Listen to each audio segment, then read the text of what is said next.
You're listening to Investify, preaching financial independence and assisting investors to achieve a more flexible and free lifestyle through smart financial planning and real estate investing. If leaving the corporate world and jumping into this thriving industry is what you desire, tune in and listen to stories of like-minded individuals who made the leap to financial independence. Equip yourself with the right tips and tricks to start your real estate journey, making active or passive ventures that are highly profitable and rewarding.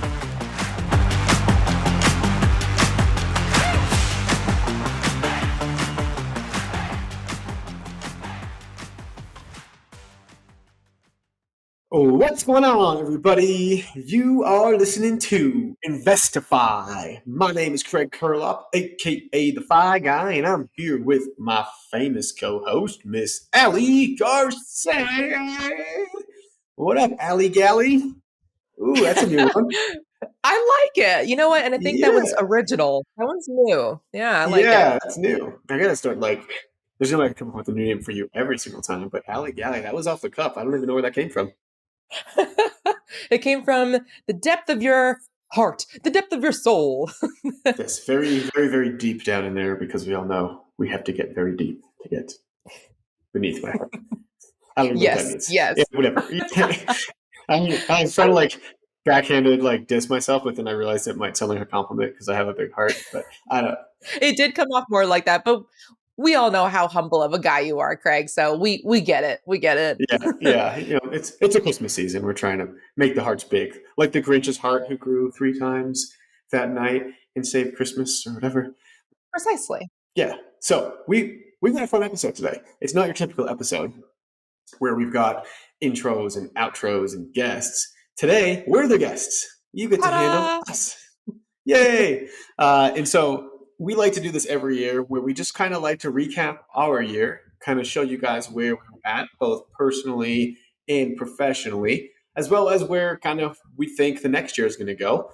And I'm almost scared to look back at these every year, although we probably should do that, because I feel like at the beginning of the year, you've got your plan. And then at the end of the year, you're nowhere near where you thought you were going to be. So I think that's always kind of fun to check out too. Every single time. Yeah. So Allie, let's take it back 1 year from now, December 2022 / January 2023. Where were you at in your life, both business-wise and personally? So December 2022, I had just separated from the Air Force. I was like a good month and a half into freedom, as much freedom as a real estate agent can have, because as you know, Greg, the common misconception is becoming, a lot of people think that when they become a realtor, that they have freedom and autonomy over their schedule, their calendar, and that is not always the case. So I was a month and a half into that, but I wasn't a brand new agent. I had been an agent for a year at that time. So I had transitioned from full-time special agent to full-time real estate agent. So I had done 20 deals my first year as a part-time real estate agent, and I was looking to double that, right? My goal was to actually do a little bit more than double. My goal was to do 50 transactions, and I ended up doing 48 as, that's me as a realtor. In investing wise, I was thinking maybe I might still be interested in going commercial. Fun fact, that didn't happen. I don't have time for that. I'm so focused on my business, my real estate agent business. And I think at the time, that's when Airbnbs in Arizona started to go down a bit. So we were starting to mentally make that decision of pivoting from short-term to mids, midterms to longs. And personally speaking, I was and still am on such a high of that, of releasing myself from those golden handcuffs that is Uncle Sam's pension. My goodness, I could not be happier working for myself. I work longer hours, way longer hours than I ever did, even while deployed. Well, comparable to deployment in Afghanistan. But I love it. I love it. I love it. So I hope that high never goes away. How about you, Craig? Allie, I am not done with you yet.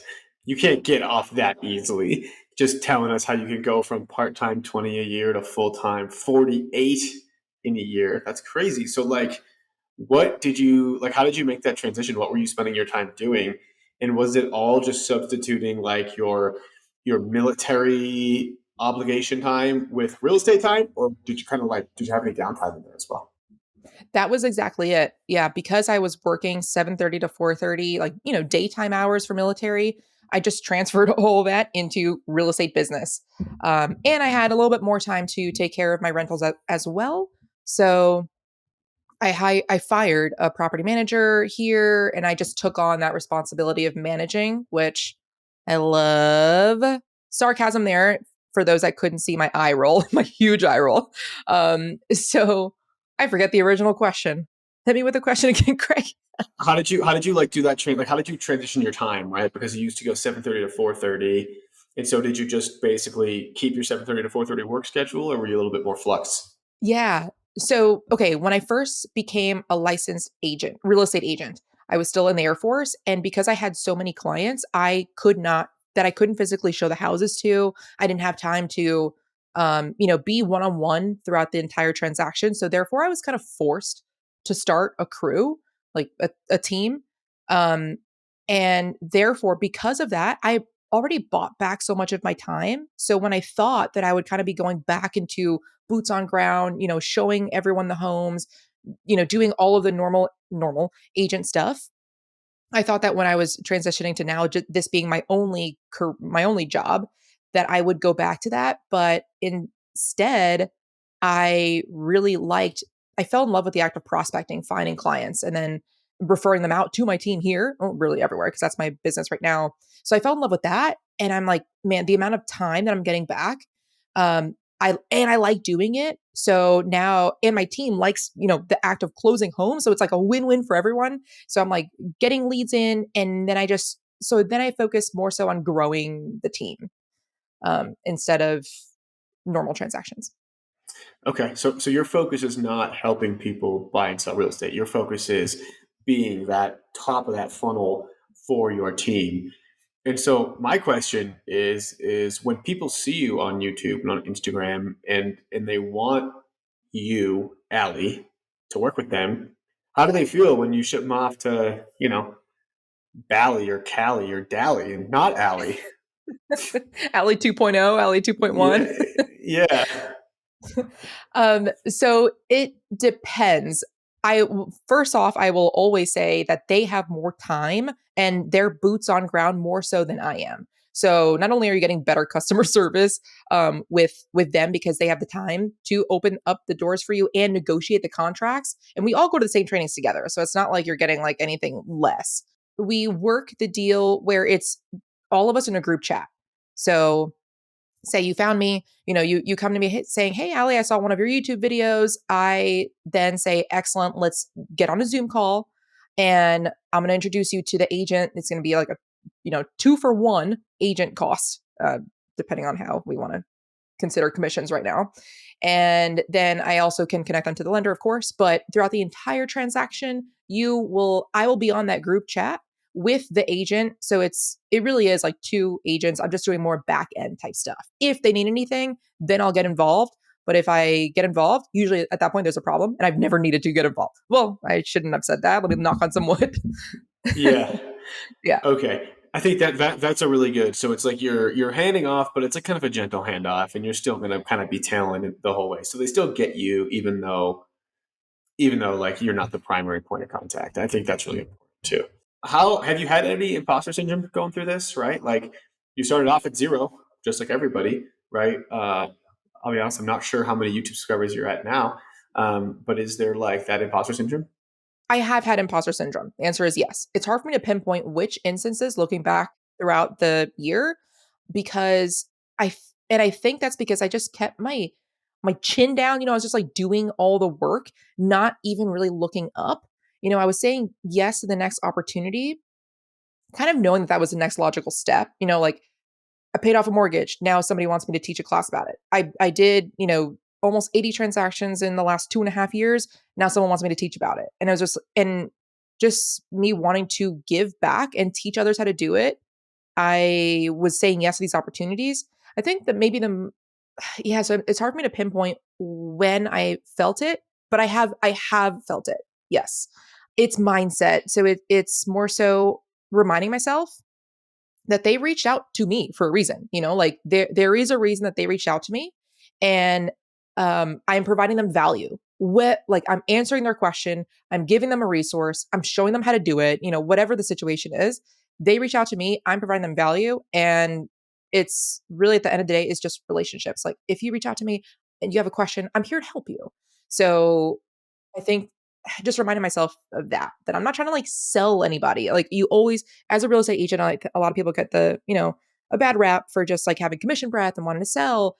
And there are a lot of sleazy people like that. They're just trying to make a quick buck. They're not thinking long term, and they're not really trying to like establish a relationship, like an actual relationship. Like, how are you? I want to help you. If it's not buying now, like if it's buying in 5 years, I still want to help you. So I don't know, thinking about it that way has helped me. I love it. I love it. Yeah, I think it's just really important to remember that if you are starting off in your journey and you're starting to make content, or you're starting, because like a year ago, you were kind of just starting, right? Maybe 2 years ago. But it's really important to kind of just be consistent and stay with it. And so what else happened this year, Allie? So you kind of transitioned, you became a rock star agent, did 48 deals. And I suspect that's like your team did 48 deals. That was my outbound referrals. That does not include theirs. Okay, so you're right. So your outbound referrals, you got 48 leads that have closed this year. And then are you also getting paid when they do a deal not with you? Just the revenue share. That's it. I don't take anything. Gotcha. Okay. Um, awesome. And so is there any big changes that you made in your business over the course of the last year, to kind of get you from where you were to where you are today? And like, how do you feel about that going forward? There have always, so looking back in the last year, there have been a series of small little pivots here and there. Um, so I paid off my car and one of my mortgages. And that was because we're, my wife is now separating or retiring, hopefully, from the military. So potentially going to like a one person income. I want to give her the ability to take time off after doing 20 years in the military. So if she wants to take a year off, I want to be able to do that. So I'm trying to now focus less on, appreciation of my investing, more so on cash flow. So paying off those properties, and making other pivots that way. So instead of like looking for deal, it's growing the crew. It's showing them how they, the power of revenue share, the power of investing, of course, but people typically come to us with already that background. I don't know if I'm talking too vague, or if you want me to be more specific in any specific part. No, just curious as to like how your things have shifted. So it sounds like you kind of like reallocate, like you kind of took a step back at some point this year, and you realized that you don't really care to scale or grow or be Mrs. 100,000 units. You were Mrs. I'm cool with 5 to 10, maybe. Let's have them paid off. Let's just have some good cash flow. Let's live the life and do what you love, versus the thing that maybe you know strokes your ego. Yes, 100%. Yeah, and because I found that like EXP revenue share paid me more than all of my rental properties combined, and it was a win-win. It's not like I'm just, we're just taking money. Like we're helping them build their business. I realized in 2023 that I would have much rather continue to do that, help other people instead of like dealing with investing stuff. So what my wife and I are still doing every single year, we're still buying a property. So there is still that, to move in, maybe fix a little bit, but essentially move in for a year and then rent it out a year later. So that will never change. Well, I don't want to say never, but that we've continued to do that. But yeah, more so focus on growing the real estate agent community. Okay, I love that. Yeah, I love it. Awesome. Anything else business wise that you want to share, or I want to get over to the juicy personal stuff too. Let me see what else. I I have Oh, okay, I thought of one of my imposter stuff. So I'm a total nerd in trying to okay, I call myself a nerd, and I call myself lazy because I just try to find an easier way to do things. Like why take the long route when you can take the easier, smarter route? Of course, as long as it's ethical. So I got really big into like AI is what I'm trying to say. And I'm like, okay, I can use AI to fix this system, to fix that. So for example, like using ManyChat on my Instagram helps a lot. So I can just say, hey, text the word or comment on any reel, the word XYZ word, like mortgage, and it'll automatically send them a link instead of me telling one-on-one people or doing some group chat. Anyway, just saving time like that. And over time, I realized that I had kind of like a lot of like those AI nuggets. And I was asked to speak several times on AI and talking to real estate agents that have been in the business 30, 40 years. So I gave a talk the like 2 weeks ago, and I on AI as a real estate agent, having done 85, almost 85 deals in the last 2.5 years. That's when I feel a little bit of imposter syndrome. I'm like, I'm the youngest, not youngest, but youngest in the business person in the room, and I'm teaching on AI. You know, I'm just saying, I just realized right now when you said, I was always curious as to why people on Instagram were like, why do people say like DM mortgage or DM this or DM that? And then I like, it's like, are they really sending that to everybody? I I am not into the AI yet. And so that's so funny. So I just learned something today. Thanks, Allie. I feel like such a boomer. no, and so yeah, that's called ManyChat, and it's $15 a month. Right now, it's only incorporated with Instagram, but I'm sure maybe eventually it'll branch out. But yeah, I thought the same thing. Like, how many VAs do they have working for them? Instantly seeing a comment on a thread and replying back with a link and all of that. It saves so much time. So that's when I had a little bit of imposter syndrome. But again, I had to remind myself, hey, I've done 85 transactions in the last 2.5 years. Maybe the audience has or has not, but either way, I can help them. They haven't heard of ManyChat. They haven't heard of whatever, so it was that. Yeah, one thing I'll say too is that experience. People think experience just comes in the form of years, but I think it really comes in the form of deals. And I would argue that the recency experience is much more valuable than experience that happened 15 years ago because the market is just totally different, right? And so, if I've got two agents, one who's done 200 deals over the course of 10 years and one that's done 85 over the course of 2.5, I'm going with the 85 because deals today, right? And so I think that's like way more, it's way funny. I always, when I talk to, every time that a client of mine wants to go put an offer on a house, I always talk to the agent. And oftentimes you get those old people that are like, I've been in the business for 30 years. And I'm just like, I don't say anything because I just try to like swallow my pride. But I'm like, dude, like we've done like 300 transactions in like 4 years. So like, I think we've got some good experience as well, right? Anyway, pet peeve, yeah. Huge pet peeve. And you know what? I actually like mentioned that in my chat, in my speaking gig there, where like I was on the itinerary, Allie Garced speaking about AI. And one thing I did was I took a poll in the class of who answers phone calls. And everyone's hand shot up except for one. Everyone's like, oh, I gladly answer all phone calls anytime. My client is number one. And I maybe I like made it a little bit too controversial, but I pretty much in slightly nicer words, I was like, great, you're all wasting your time.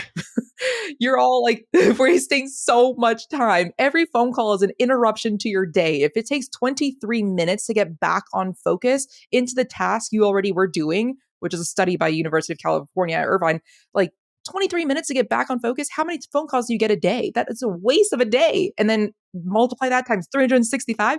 So people were like, oh, maybe like it went a little bit too far there. But hey, like I told them, I was like, you can run a business without ever answering a phone call. Yeah, I totally am on board with that. I don't answer my phone at all unless there's a scheduled call. I don't answer it because it's like, how dare you? Like, how dare you just like think I'm gonna drop everything and pick up the phone for you? Like there's like two people I'll do that for: my wife and my mom. Like that's it. So sorry, not sorry, kind of thing, right? But and then you have to be controversial, I think, because that's how you get the point across, right? And I think if you look at the most successful people online right now, and I don't know who those might be, but like I'm just thinking like Andrew Tate, Candace Owens, these people, a lot of people, either you love them or you hate them. Don't care what category you're in, you've probably heard their name because they're insanely controversial, right? Joe Rogan, right? Like it's the controversy that actually sells. It's what gets people to stick. And they're not stupid and neither are you. So it's good to be controversial. Sometimes. Yeah. So that was fun. And you know what? I'm happy to share that AI if people are interested in the AI stuff. I'm happy to share it. Why don't we just do it? Let's just link to like a YouTube video of yours in the notes or something. Yeah. Yeah. That works. Also, you can comment AI on any of my Instagram reels. Get the links that way too. Boom. There you go. Awesome. So you've integrated AI. You've gone from active duty to now separated. You've got your business up and running. Where do you want to go? Where do you want to take your business side of things in 2024? So I laugh because now I think I might be going back into production because my wife and I are 90% chance of moving to Minneapolis. Ooh, where the drinks are small and the people are cold, and actually, the people are actually really warm, but the weather is cold. Yes. That yeah, there definitely is backing for the Minnesota nice. Everyone is pretty nice. Um, but yeah, so my wife's dad is a little bit sick, so it looks like instead of going to DC, we'll be going to Minneapolis. And I'm thinking, I still haven't made a full decision yet, but I'm considering maybe even not getting my license in Minneapolis. Maybe I'll just continue working my outbound referrals since that's how I'm getting paid right now. Or maybe for funsies or for extra income, I will get my license and start selling homes in Minneapolis. Um, I already made a YouTube channel for when that's ready, when I make the decision. Nothing's on there yet. So, but just in case, I have that URL saved. But yeah, so that's kind of what I'm working through right now is do I ramp up what I've already built up in Tucson, or do I also start something in Minneapolis? That's I think I don't see why you can't do both. Um, like it doesn't take that, and then you just have those options. I'm all about I'm all about optionality. So like we moved up to northern Idaho, and I still help out a slew of people in Denver because I know Denver like the back of my hand. I could literally almost drive the whole city with my eyes closed. And so the facts that matter is like I'm a very good asset for people to help. I don't need to be showing the house to you. I don't need to be there in person. I can look at pictures and I can tell you what the house looks like because I've seen a million of those houses.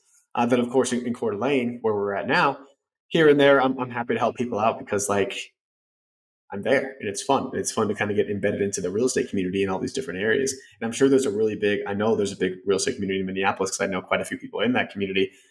If you need any connections, let me know. But yeah, that's great. Yeah, would love every connection you have. Would love it. Let me know and I will, yeah, shoot me a text, Allie, and we will make that happen. So that's really cool, Allie. So your year has been pretty eventful, right? Like your first full year separated. That's a huge feat that you got through it. You didn't have to go back or get a regular, W-2 job or whatever, like your first full year into entrepreneurship. You had some kind of revelation of not wanting to scale, but wanting to maybe come back, do some of the accelerated debt pay down, but be like the small but mighty investor, as Chad Carson just wrote a great book on that with that exact title. And then obviously this big thing with you potentially, probably moving to Minnesota, at least for, a few years on the horizon. So really exciting. Anything else that you wanted to share on your year? Yeah, I also don't want to just talk about the positive. I do want to mention one negative, which is the only negative that I can really think of. And I'm very blessed to say that because I was so focused on my business and increasing the cash flow, with paying off a car, paying off a mortgage, and increasing just income overall. I was just so focused on finances that my health, kind of took a turn. I have gained weight, and it's completely up. Like, I'm not saying that because I'm not placing blame. It's the blame is on me. But I was so focused on that throughout the year that my health goals that I made at the beginning of last year, I kind of just let slip. I had like a number of miles walked like goal, biked goal, and strength. So like literally pounds lifted. That's how much of a nerd. Like I track everything. And I did the math yesterday, actually. I am going to have to bike 40 miles every single day in December in order to catch up to meet my goal. So yeah, which like I thought in the beginning, it was it was a good goal, like it wasn't too easy, but it wasn't too hard. Um, so that, like I kind of am a believer that not everything can be in total equilibrium at once, like your focus is always more so in one category over another. So my focus more so looking back at 2023 this year was definitely on finances and my relationships. So like, family, now that I'm out of the military and can see them more, my wife, the in-laws, and therefore, weight and balance. Therefore, my fitness, I didn't meet, well, I can't say didn't because December's not over yet, but I didn't, I don't think I will be meeting my goals for fitness. Yeah. And I think, there's kind of that wheel of life that you see, right? Where it's like your fitness is a part of it, finance, family. I think they're like, maybe even they're all F's, right? But there's like a whole, faith, there's a whole bunch of stuff, right? And I think it's when you're like aware of it, I think it's a little easier to kind of keep them all in balance. But the key thing is balance, right? And so when you are leaning into one thing, it is really hard to keep the other things balanced. But sometimes you're just in that season of like, this was your first year. Like your first year is your most vulnerable year being on your own. So maybe you did it and you're young, you're relatively healthy. Like maybe you could let your health slip for this year, assuming you don't have any like other conditions. Right. And so like, it's a good thing, but I promise you, I bet that if at December of last year, you went to the doctor and you said, oh my gosh, you have high blood pressure, you need to work out 4 to 5 days a week, an absolute minimum, you would make that a priority. Right. And so I think you kind of have to, I'm not going to let you off that easy on not hitting your fitness goals because it's very important, but I will give you a little bit of grace there. Thank you, Craig. But yeah, 2024, I'm going back to fitness. So, all right. Don't be one of those people that are just in the gym on the first week of January. Yeah, that's how Planet Fitness makes their money. They're not going to get their money out of me that way. So, Craig, what about you? What were Craig? What were your goals for 2023? Yeah. So, at the end of 2022,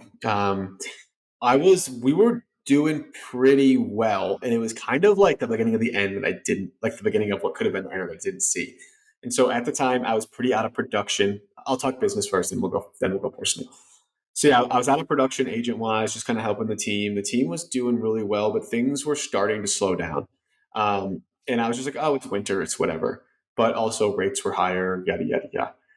And so it was my 30th birthday at the end of last year, and my wife took me to an amazing trip to Hawaii, which was great, and it was amazing. That was kind of like the peak, right? And then kind of as I got back, I took out this pretty expensive SBA loan just because I wanted to have cash for some reason to like buy a rental or whatever it is. And so we did buy the rental, but that SBA loan, it started off at a 7.25%, not too bad, and now it's up at like 11.5%. So that SBA loan really started to like kind of like take a toll at our finances. And then that coupled with I used the cash from the SBA loan to hire 2 more people. And so those 2 people, they were not good hires, right? Well, so one was a good hire, one was not a good hire. And it's not the person, it was just the role. And so I was expecting too little of my employees, that I had basically 3 people at the time doing one person's role. And I was vastly overpaying them.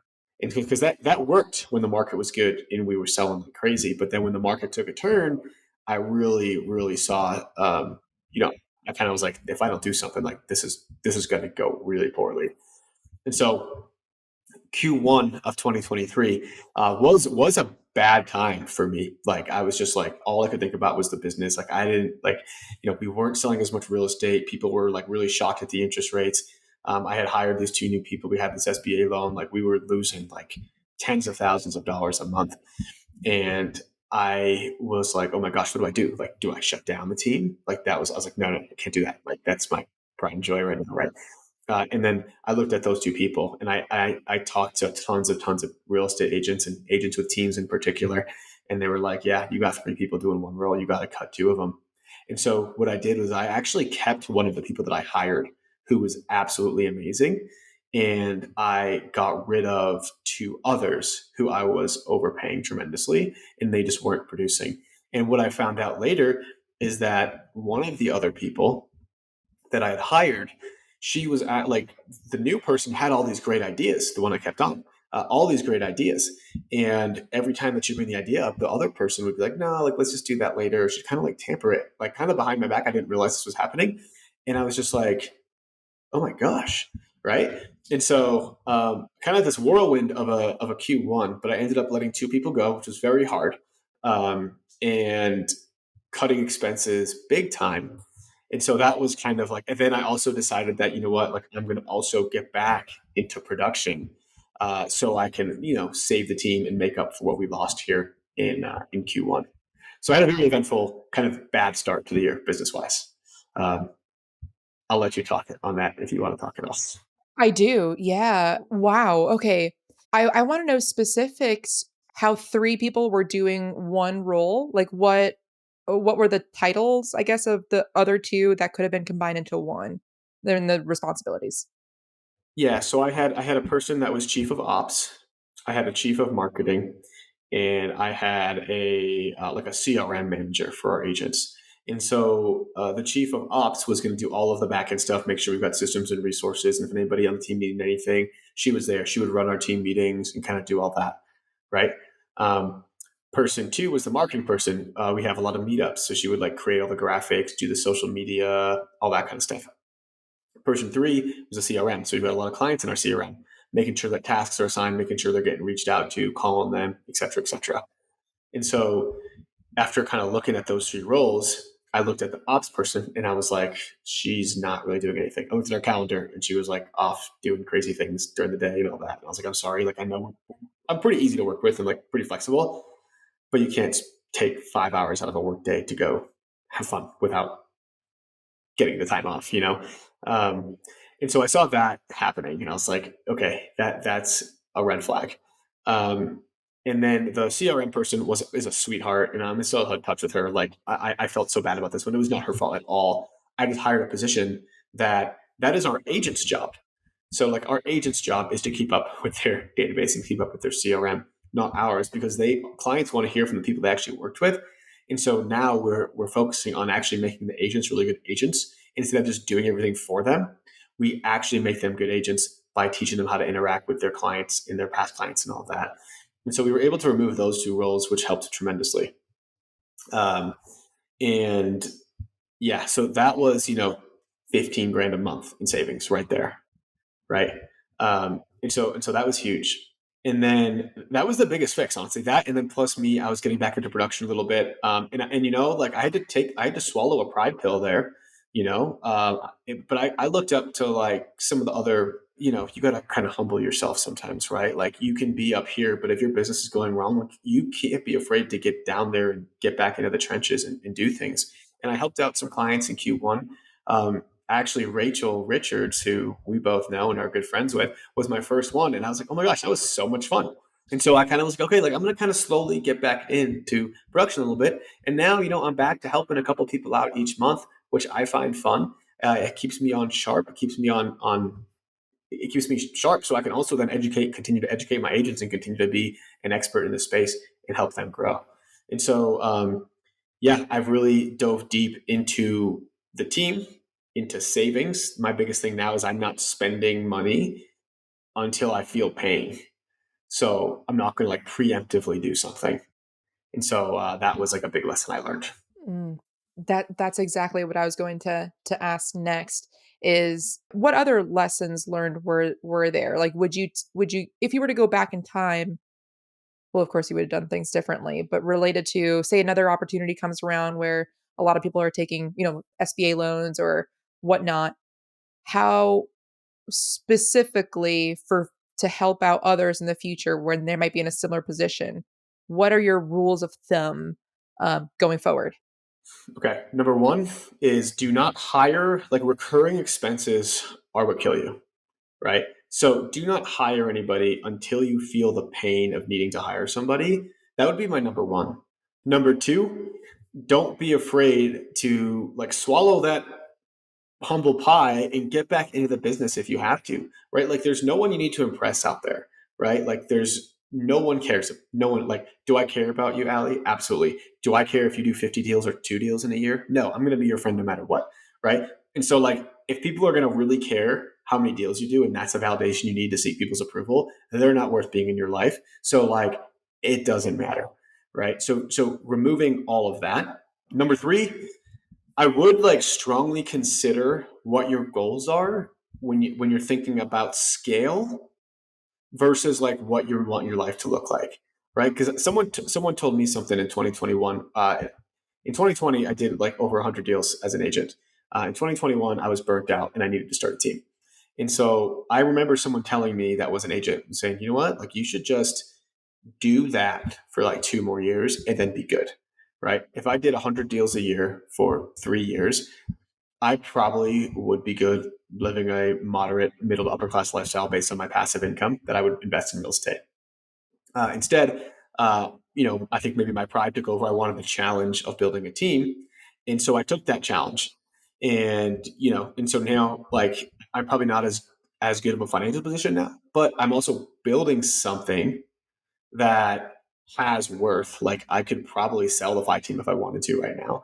Maybe not right now, but like, I could, like there's a value there. I'm not just like selling me. And so I go back and forth on this all the time. Like, should I have stayed an agent or should I have created a fight team? Ultimately, like I think I'm not regretting my decision to start the fight team. And the reason that I'm saying that is because one, I'm creating a business which has value. Number two, this has been a true challenge of growing and mentoring other agents to become successful, just like I was. And number three, I did some pretty rad stuff in the last couple of years. Like me and my wife went 7 weeks in Hawaii. I ran an Ironman. I did like a 6 or 7 week road trip. And I was in Tucson, Arizona, and Allie wasn't there at the time, and I'm still upset about that. But either way, I wouldn't have experienced any of that cool stuff. So that being said, I'm very happy at where I am, but that was just the first quarter of this year was a massive, massive, probably the lowest low that I've seen in business to date. Wow. Yeah, that's a really good refresher to hear of the recurring bit expenses are what kill the business. Because a lot of people will think, this is just $25 a month, or this is just $1,000 a month. This is just, whatever it is. Throughout this year, I have increased my recurring expenses like $2,500 a month ish, maybe even more, less than 3, but somewhere around there. And now I am also in a position where I'm like, okay, you know what? The YouTube channel is costing a lot, and I'm giving away business for free. Like all the pest control, insurance companies, everybody's getting my business for free. So now I'm like, you know what? No, let's partner up because when I spend money, let's all spend money together, one pot, and then you get first dibs. So, and which you and I have spoken about too. So thanks for the reminder for everyone. Yeah, no, I think that's really big, and it's important to know that you're going to go through those ups and downs in any business.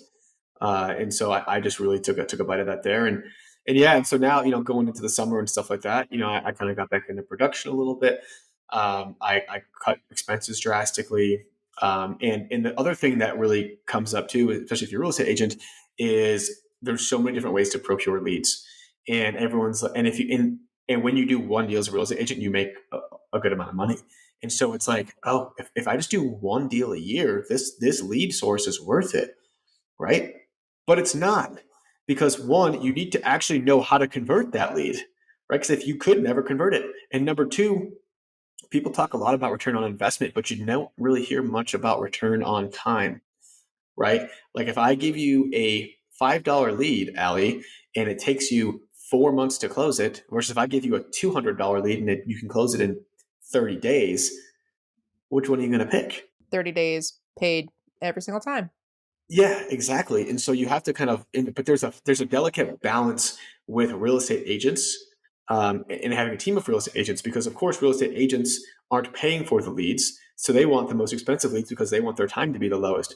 But as team lead, I like the ROI piece because I'm paying for the leads, and so there's that delicate balance of giving agents good leads that they can have good return on time on, but also giving them the scale they need for the ROI leads. So yeah, kind of dealing with all that stuff as well has been good. And then hiring a coach to get me through all that was and having a good network in good friend groups and all that, invaluable to getting through that time.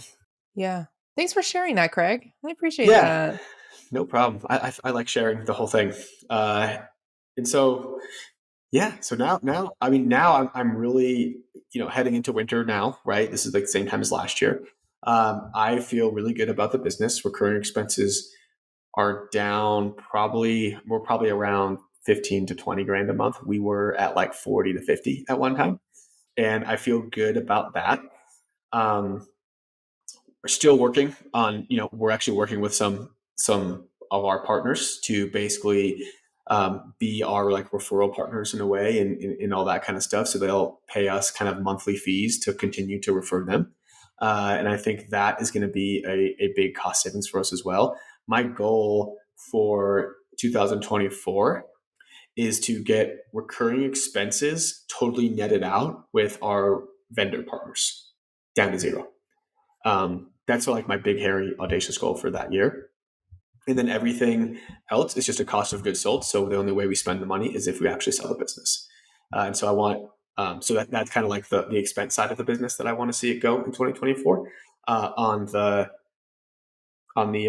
like the revenue generating side and the growth side, I'd like to see our team at like 15 to 20 agents that are like high producing.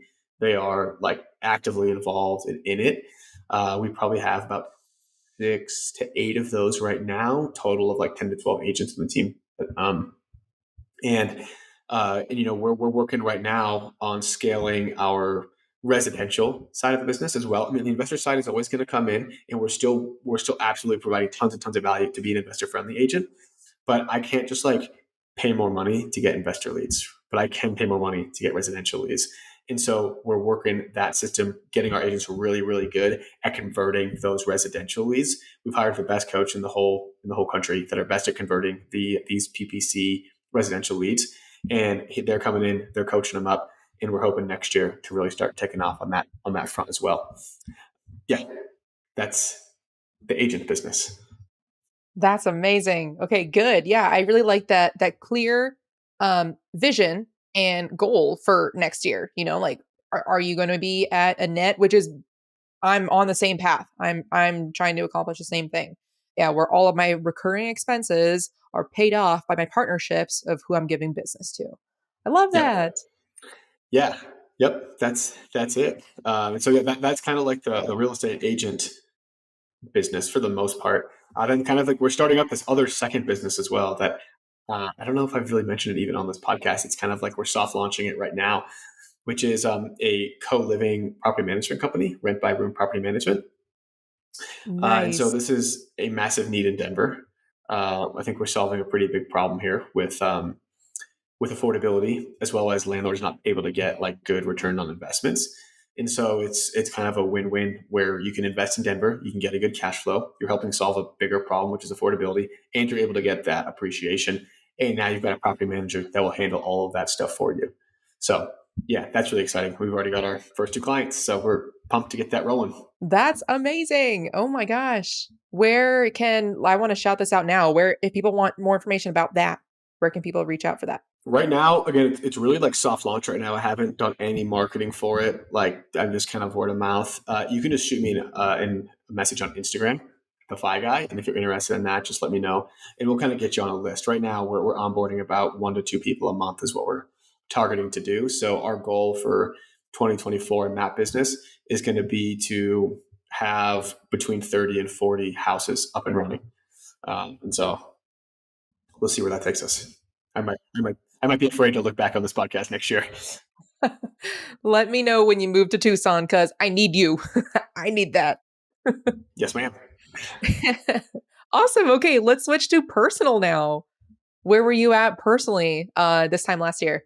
Yeah, so a big thing that I did that kind of I went so like kind of later 2022 was I gave my life to the Lord. So I was baptized last year at the end of 2022. And so I'd say a big part of my personal life this year has been just kind of developing that relationship with God. I've been in the Bible almost every single day, really just kind of soak it all in. Didn't grow up religious at all, so it was all new to me. And so that has been like probably the number one thing that I've been trying to guide and lead my life with in all areas. And that's been really good. It's been strengthening my relationship with my wife. Grace and I have literally never been, every time I say like we've never been better and I don't think how it could get better, it just like keeps getting better. And so I think that's like a wonderful part of marriage, and a wonderful part of just having, kind of just visions and goals aligned in every single way. Um, so that was a big thing. Number two, I was married, still am married, so I'm grateful for that. We kind of were starting our hobby farm up in Idaho. We had a cow who was pregnant, giving us milk and all that stuff. The sad thing is the cow did pass away in kind of a treacherous storm incident. I think we probably mentioned this on the podcast. And we still have the baby is with a friend at her house with their other animals. But dealing with that, learning how to operate a tractor and bury a 1,500-pound beast of an animal was fun. And then we expanded. We got tons of chickens now. I butchered some chickens and all that kind of stuff. So kind of like living that farm life as well has been really good. On the fitness side of things, I'm pretty on it with fitness, and I always have been. It's just not one of those things that I even need to set goals for, because I just do it. Like, it's just part of my day to go to the gym. I feel really bad and really poor if I don't go. And like, if I go even on vacation, like I'm like, oh, I'm on vacation, I'll skip the gym. I get back, I'm like, I need to go to the gym. And so I think I'm blessed that I've got that hardwired into my brain. And then also just kind of being like part-time farmer is also fairly active. So even on my rest days, I'm like lifting stuff and lugging stuff and, building stuff and all that. So yeah, I've definitely grown a lot. I think, again, in my relationship with God and my relationship my relationship with Grace as a husband. Again, fitness has been like pretty status quo, but like I'm happy where I'm at. Another thing that I guess I've been doing a lot better at is giving. I used to have this relationship. So this is another thing that God really helped me with is I used to have this relationship with money, right? That was like my God, right? Like I just like looked at people who were rich and thought they were super successful, and that was the definition of success. And I wanted to hold on to it a lot. But now I've just really just kind of let the money flow. And so we've been giving like quite a bit more. Like we try to give over the 10% each month. And we've been doing that now for a few months, and it was a really hard thing for me to start doing. And it feels amazing. And so it just, I don't know, things are kind of going really good on the personal front right now. That is so cool. I am so happy to hear that. I want to know more about the origin. I didn't realize that you were baptized this year, or like recently. Like late last year. Yeah. Last year. What were the beginnings of that? What was that pivot point? Yeah, it's so funny. So my whole life, I just grew up. I used to just say I grew up American, right? Like it was just the typical American childhood. But I had like a girlfriend in high school, and I went to church with her because I just wanted to make her happy, right? Just one of those things. I never really got much into it. And then I had a neighbor who would always keep telling me about it and telling me about it, and I'm just like, it never just like clicked. But all those little seeds, I think, over the course of 15 years or whatever, I think just kept getting planted. And then Grace, my wife now, girlfriend at the time, we started going to church together. She was like getting really into it. She's a couple years ahead of me in the journey. And so I'd go to church with her, and I'd just sit in, and I was like, this is like really good. And the stuff that they're preaching makes a lot of sense. And so I kind of just kept going with it. And then I just would be like, I just asked God to show me that he's real. Like, that's it. Just show me that you're real. And time again, he just showed me. And time again, I just declined it. And I was like, yeah, it's just a coincidence, or yeah, it is what it is. I mean, I can give you 3 examples right off the top of my head. One time the first time was during the Ironman. It was a 95-degree hot desert day in St. George, Utah, with 45-mile-an-hour winds, highs and very, very elevation change. Right. It was like, they said it was one of the toughest Ironman. It had the highest fail rate, I think, out of any Ironman course, like worse than like the Hawaii one. And by the grace of God, right, like I was just biking and biking and biking. I literally biked from 8:30 a.m. to 4:30 p.m. like straight up 8 hours straight without stopping. And then in that last 12 miles, right, was all like downhill with a cross breeze, kind of down this like sandy-ish road. And then through that Ironman race, right, I saw people that were way more fit than me, keeled over on the side of the road. All of these things, like wailing in pain, ambulance is coming. It felt like it was right around the time Squid Games came out. And so I was like, this feels like Squid Games, where like you're eliminated and someone comes and takes you out, right? Like that's what it felt like. And I was like, oh my gosh. And so, so yeah, by the grace of God, I think I actually finished that race. And one thing happened, and it was one thing. I had never trained with salt in my entire time training, but something told me to buy 2 things of salt tabs beforehand and just eat them every 30 minutes. And so I did that. And like, I think that saved me. Like, I think that last second buy saved me because anyone else that I know that finished was like, yeah, I was taking salt like crazy because salt helps with your hydration. But again, at that time I was like, nah, someone told me or I thought of it or whatever. I didn't put that message on God. Second time, I was climbing a 14er, a very high mountain that was extremely dangerous. I really shouldn't have been there. And I was in this, like, it was a class 5 spot where like, what that means is like the moves are really tough. And if you mess up, you're going to probably fall 1,000 feet. And so I was just like, and there was no way back. Like there was no way back. So I had to keep going. And I was just like praying. I was like, if I get through this, then, and obviously I'm here. Right. So I got through that. And so, yeah, so that was like the thing that was like really kind of got me. Then the third thing, and this happened just recently, and this is a really powerful story, I think, is that my dad, he not a believer at all, but he's interested. He's very open. And so he wanted to read the Bible front to back. And I was like, okay, that's awesome. So I went and I bought him a Bible and he started reading it front to back. 2 or 3 days after he started reading it, and this is not like my dad at all. He's very high energy, very like, he's always been a hard worker, all that kind of stuff. But it was like 3:30 in the afternoon and he fell asleep at the wheel. Oh my gosh. Mm-hmm. The car flipped. The wheels splayed outward. Every window cracked in. And 2 people came out of nowhere and pulled my dad out of the car. And he went to the hospital without a scratch on him. Not a single scratch, not a single nothing. Yeah, he had a slightly elevated heart rate was what his diagnosis was, which like obviously who wouldn't after that happening. Yeah, and that was, and we pray for, like, I mean, Grace and I pray every night for our parents and our friends and our family, all that, and hope that they stay well and healthy. And so like that was like just cemented my belief big time. And so, yeah, I guess that's where it all started. So thanks for asking, but that's kind of where it's been. Wow. What a story. I'm so glad that your dad is okay. Without a scratch. That is incredible. That's a miracle. It's a miracle. It literally is. And the first time I told the story, like when my parents told me what happened, I then went to tell Grace and because I saw my dad while FaceTiming, the emotions didn't kick up as much. But then once I started telling Grace, I couldn't even get the story out. I was just crying the whole time. I was like, oh my gosh, that's like such big stuff. And so, I'm like, really, yeah. And I do feel that kind of like the way God has things laid out. And if you kind of follow the rules of the Bible, like it really would be a really good living society. But I just think that once you start picking and choosing, then that's when things go awry. Right.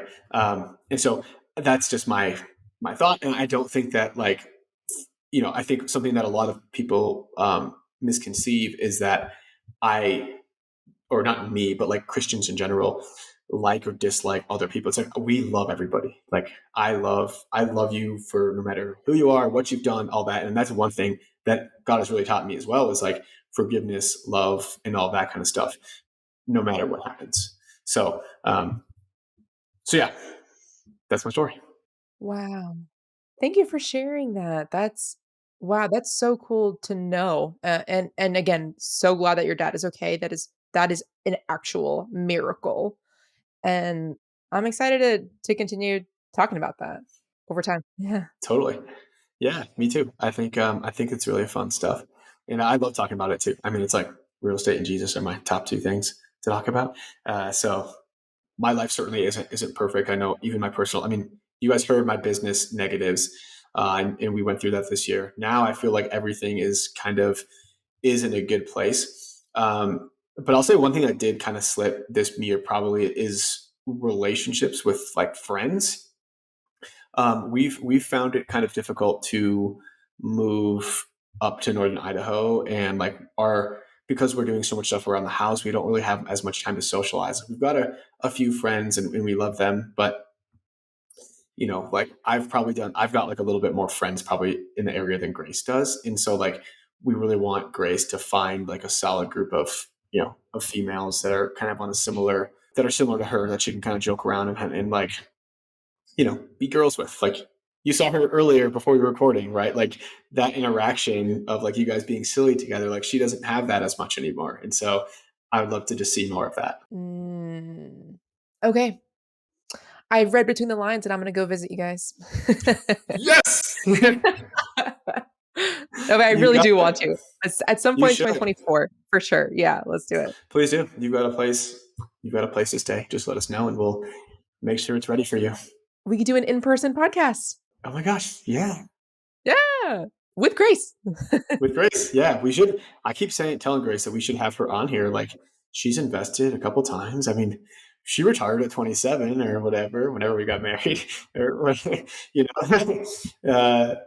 but she's like, no, absolutely not. She doesn't like the spotlight. Oh my gosh. If you guys want to hear Grace, I know I do. Go leave us a review saying you want Grace on the podcast. Maybe if we get a certain amount, we'll tell Grace, you got to go on now. You got to go on. And actually what you should do if you're listening here is her Instagram handle. It's kind of cute because it's from like when she was in high school. It's called Gracitude, Gracitude.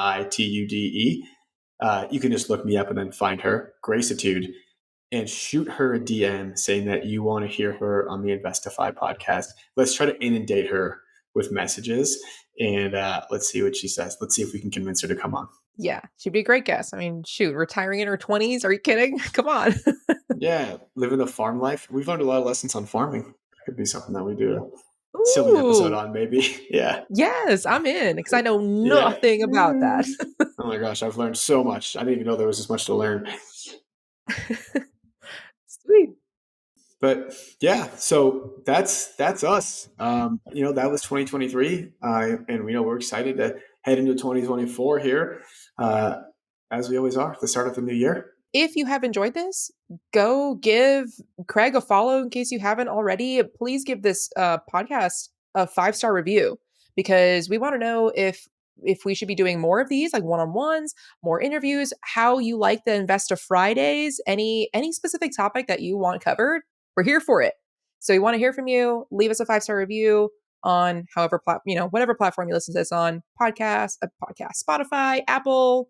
Hit us up directly. We respond to all Instagram messages. Yes, we do.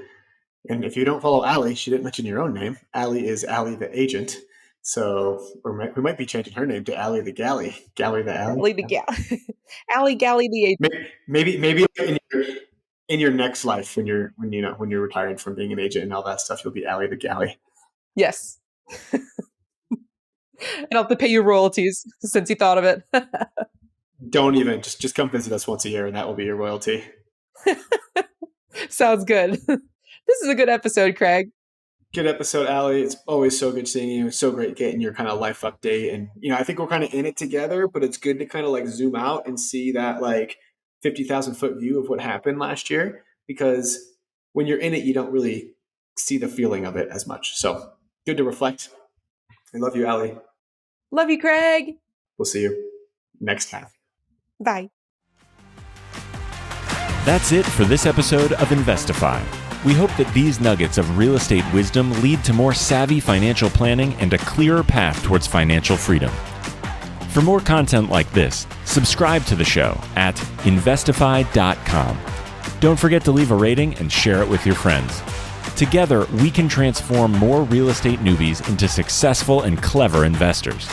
Thank you so much for listening. See you on the next one.